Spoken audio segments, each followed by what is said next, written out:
How to import a video into Reelshot. The first step to editing in Reelshot is getting your footage into the app. Importing videos from your iPhone's camera roll is quick and easy.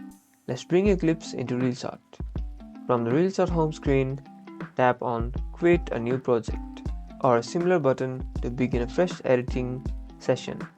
This will open the project setup. Reelshot will likely ask for access to iPhone's library. Grant permission. You will then see your camera roll. Browse through your videos and tap on the clips that you wish to import into your project. You can easily select multiple videos at once. Once you've selected all desired videos, tap Add or Import. We have Editor button here in the top right. Reelshot will then import these videos and place them on the project's timeline, ready for editing. You've successfully brought your footage into Reelshot. You've successfully imported a video into Reelshot. Begin transforming your footage. Like and subscribe for more Reelshot editing tutorials.